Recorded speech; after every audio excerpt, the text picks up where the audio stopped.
Hello, ladies and gentlemen, and welcome to the Rosara Network. I'm Rich Walker, and with me today is Dean Abdu, and we are looking at Code Vein. Ooh, what is Code Vein? Code Vein is a sort of anime-style Souls-like thing, as we've discussed in previous videos, Dean, but this time I got to play the game again, because it's been away for a little while, and now it's coming back. So the reason the game's delayed, apparently, was to flesh out this customization and some of the other stuff in the game. So this is a look at the character creator.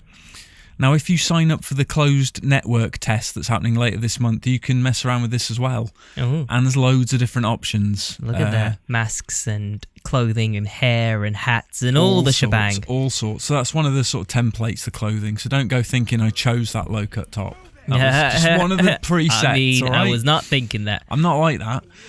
Yeah, I chose this beret for her as well. Unfortunately, the top of her head is sort of clipping through it. But, you know, this is pre-release code, so a lot will change from obviously this stage to the full release. Hopefully you won't be able to see the top of red if you have a beret on.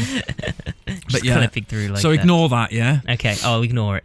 Yeah, so this is an early sort of opening part of the game where you meet this guy Oliver, and he's your first kind of AI companion, and you'll have an AI companion throughout the game. You can have no AI companion if you want. You can set it to none at one of those missiles. That's actually just a rotten mistle that unfogs the map. That's not a checkpoint. Okay. So that just gives you the map. I've just picked up a blood veil. This is the Queenslayer Thorn. So it's you'll see it later. It's kind of like a scorpion tail. You've got loads of different blood veils, as you'll see.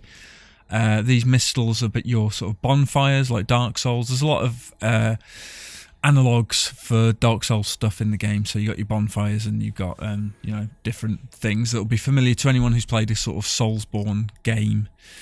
And so this is where you level up and you sort out all your items and stuff. Exactly. And you can change your classes. You can actually do this stuff on the fly as well that I'm doing here. So you can look at your inventory, you pick up shards, you can turn those into more haze that you can then use as currency to level up and upgrade your skills. So these are the different classes. They are called blood codes. There were 7 in this demo. You get some of them for beating bosses. You acquire others in different ways. They wouldn't tell me the total that will be in the full game, but there's a lot. More than 7, obviously.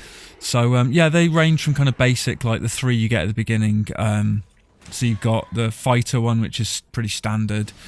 Kind of all-rounder. You've got the ranger, which is ranged, as the name suggests, so kind of more projectiles and things. And then you've got caster, which is like a mage kind of class, blood code, whatever you want to call it, and that is more focused obviously on spells and magic and stuff, so you can like cast storms of fireballs and things. This is me trying out the blood veil. Mistimed. If you time it properly, you get like a proper sort of animation to show that you've been successful. So with like your scorpion-esque kind of tail, you can kill them in a badass way. Exactly. But it's usually like a sneak attack. It takes a little bit of time to charge as well, so you've got to gauge it correctly. That was a close one. If you can't tell already, I'm rubbish at Souls games. Utterly dreadful. No, I didn't die. But as you'll see later as well, we encounter bosses, and it doesn't go well for me.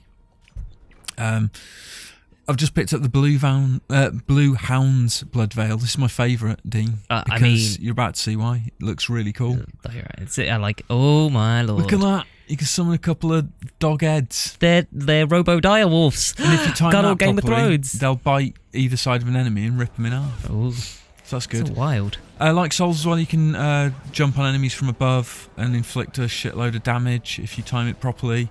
There's a parry as well, which I couldn't quite get the hang of. I couldn't get the timing on that. I would block instead, and if you're a certain class, the block will absorb the damage. Other classes, not quite so proficient at defense, so you'll still take a bit of damage. You'll notice I've got a new companion here. He's a stranger at the moment, but you find out he's called Louis, and he's one of your companions who stays with you. And this is a blood spring. These manifest blood beads, which is your mission. You're trying to find these to slake your bloodthirst. because obviously you're a revenant, a vampire of sorts, and you have to drink blood and stuff. So that's a blood bead hanging off the branch there.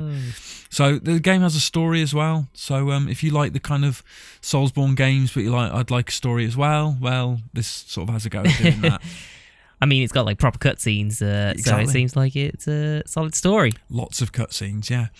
So there you go. I've got the Blazing Roar. That's one of the caster abilities. It's also worth noting that if you master an ability, you can then use that. Actually, they're called gifts. I'm going to call them gifts because that's what they're called.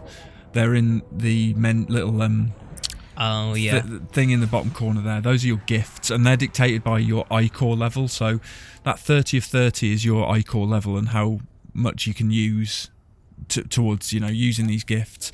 So yeah, you can mix and match different gifts with different classes as you master them. So you're not restricted to one kind of path. You can tailor your character's kind of load out to whatever you want. Oliver got big. This is the game's first boss, so this is your one-time companion Oliver. Things didn't end well for him, and he's turned into a what they called the Lost or something, I think they're called. Oh, okay. He's not a happy boy at all. It's over for Oliver. He's screwed. Oh god. So I need to take him down. So yeah, this is what happens basically. If you end up, I think, being taken by the miasma, which is why you're wearing gas masks.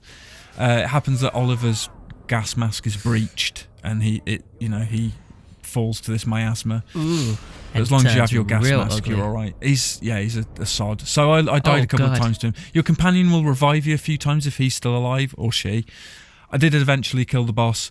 I wasn't recording at the time that I landed the killer blow, which is stupid. I'm sorry, but yeah, I did kill him, and those are his two forms. And you just basically have to dodge roll and stay out of the way of his massive hammer.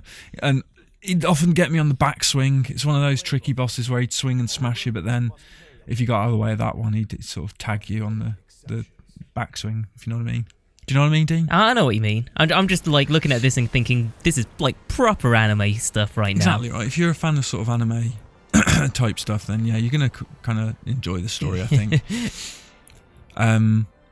There's a bit of sort of lip sync missing from some parts, but apparently that's going to be in the full game. I get the impression this might be out late this year.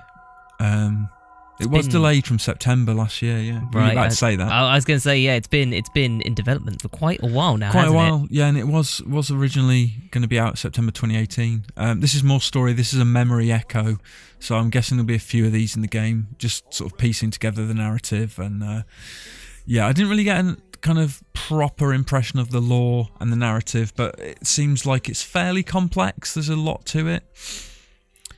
I mean, I have no idea about Code Vein lore or code. Like, is Code Vein been a thing that's been around for a while? I think it's an entirely new thing. Right. I don't think it's an actual established anime. I might be wrong. If I'm wrong about that, then please do shout at me in the comments. Call me a knobhead, whatever you like. Yeah, so this is the hub area. This hasn't been shown before as far as I know. So this is where you can interact with different characters. It's where you'll encounter other players as well, apparently. Obviously, they're not in this because I'm in offline mode, because the game's not out yet. There are no other players. So this is the weapon vendor Rin Murasami. She'll upgrade your weapons or you can buy new ones. This is where you can customize. So obviously the beret was making me sad because it doesn't work properly. So I decked her out with a new jaunty kind of, I don't know, what is that, sort of Stetson? Yeah, we'll go with that. So Coco's the merchant, she'll sell you items and stuff, and then you got Louis as well, your ally. You can chat to him and he'll issue more missions. This is Davis. Again, he's another non-playable character you can chat to, and he will give you missions as well. So he's given you this mission to go to the depths. And this is an area where there are 3 different bosses at the end of each branching path here, and you have to open that door that you can see there by getting a key off each boss.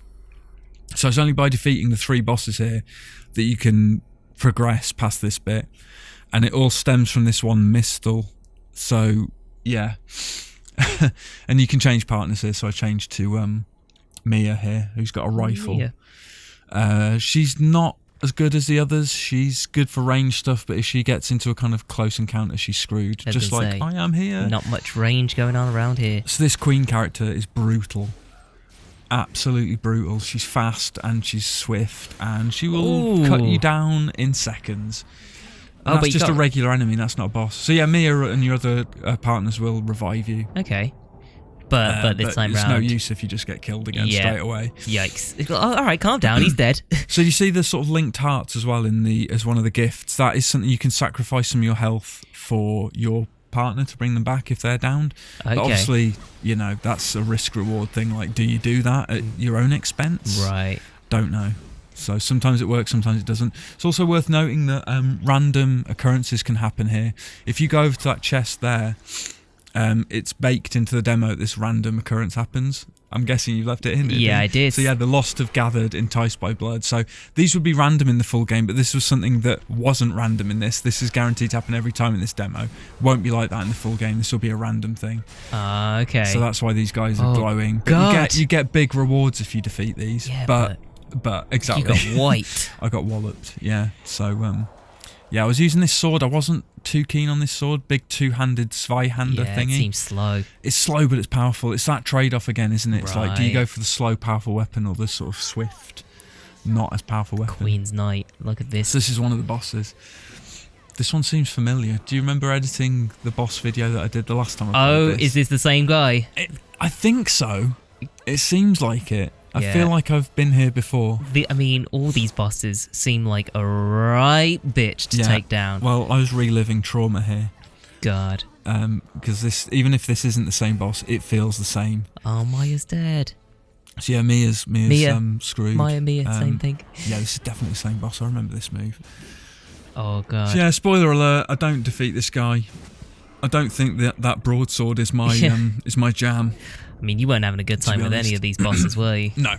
So this is another of the bosses. Apparently, I was told by the person who was guiding me through the demo, these are the easiest ones because it's Oliver again, Stone under Crusher. the new name of Stone Crusher. Oh. And a raging noblewoman. Oh my God! Like, And- what? Yeah. Oh, you're back. I did have a better go at these a second time nope. with the other sword, the kind of one-handed swift sword. But I bet you haven't put that in, have you? I may have not put that in. This is but where I tried hey, again with Yakumo. He's got a big broadsword and he's a bit handier in a battle. He seems handy. He does seem handy. But I did have a better go at those others. This is where I've also changed my blood code as well to Prometheus. Okay. And I mixed it with some from another one. The name escapes me now, but I did have like 7 of them at this point. Now I could have stabbed this dude in the back and gone for an insta-kill, but it didn't happen properly as I anticipated. Yeah. But yeah, there's loads of different things. There's loads of things that sort of mark this out as unique. I'm quite interested to play more. There's a closed network test happening later this month, but that was Code Vein, and that's coming to Xbox One, PlayStation 4, and PC later this year sometime. Interesting. Yeah, thanks for watching, worries. Dean. Thanks for being my partner. If you liked what you saw, don't forget to like, comment, and subscribe, and we'll see you next time. Thanks. Bye. Bye.